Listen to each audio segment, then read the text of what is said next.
Hey everyone, it's Lisa. Welcome back to my channel. So if you are following me, I am well into pregnancy. My baby shower is coming up, so of course I'm prepping a lot of things for the baby shower and ways that we can customize and make beautiful items with our Glowforge and vinyl cutter. So in today's video, we are going to be engraving this wood cake serving set. So I went and got this from Amazon. I'll link it below for you. Now what we're going to do is we're going to make this just like a decorative set. So I'm going to show you how I set up my font and how we set up this knife to cut in the Glowforge. So you can see it's at an angle, so we need to do some adjustments with that. So I'm really excited. This is something that looks beautiful for weddings specifically, but I wanted to use it for the baby shower, and then this will be reused for all of her birthdays going forward. So if you're excited about this video, go ahead and give it a like now. Make sure you subscribe so you don't miss any more uploads. And if you're ready to get a Glowforge of your own, you can use the link below to save up to $500 on a new machine. Right, so I am in Silhouette Studio. We're going to do a basic setup of her name. Not going to worry too much about the sizing because we can adjust that in Glowforge. So I'm going to double click. We are using this font called Kaylee Latif. Not really sure, but I'll link it below. So we're going to do her entire name and kind of go from there. Alright, so we have our name right here. Let's weld. So we have all of our overlapping lines gone. I'm going to hit Control E, which is to make it a compound path. You can also choose to group. It really doesn't matter. We're literally just typing out the name and getting it into an SVG so we can bring it into Glowforge. So that's our name. That's all we have to do. So we're going to go to File, Save Selection, Save to Hard Drive, and then save it as an SVG. So you'll just choose here and choose SVG. So don't forget you need the Business Edition upgrade. If you don't have it, you can check out my description, and that will allow you to export as SVG.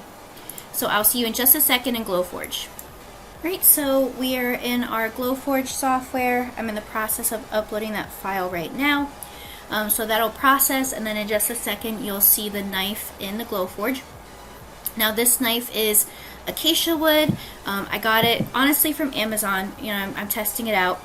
You can see again from the top how I got it set up. So because of this handle, it is higher than a 1/2 inch, which means if it's on the crumb tray, it'll be too high for clearance for the laser. So I had to take out the crumb tray, but because of that, it does need to be propped back up within that safe space. So that's what these two boards are for. And then as you saw, this part of the blade is kind of lower because of how the handle is. So I just took a piece of 1/4 inch plywood that I had and I propped up that handle. So let's go ahead and set focus right here. And then while we're doing that, we'll set our engraved settings. So I'm just going to go through and use a setting that I have in here, which is like just a standard one. I'm doing 1,000, 85, and 270 lines per inch. So let's zoom in on our knife just so we can figure out the best placement. So obviously this is way too big. We need to kind of set it up to fit well. And I am going to align it off the top line here. So keep in mind we have this right here. So you guys kind of have to figure out how you want it to be. I want it to be straight across the top. Some people may want to angle it to fit right here. And so now that I'm thinking about it, I'm going to make this a little bit bigger. And I'm actually going to align it with the bottom. I think that's going to look a lot better. So we're going to align it with the top here. Actually, I'm going to split the difference and kind of figure out how to go right in the middle. So that way when we look at our knife, it's going to be kind of lined up with the bottom here. Right, so we're making it larger.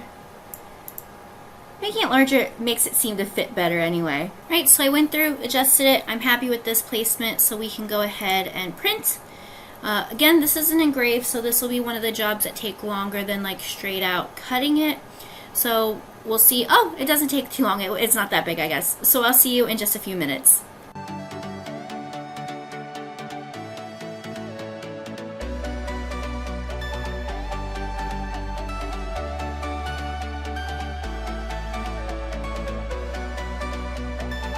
Okay guys, so that is our final knife. You can see we have our engraved there.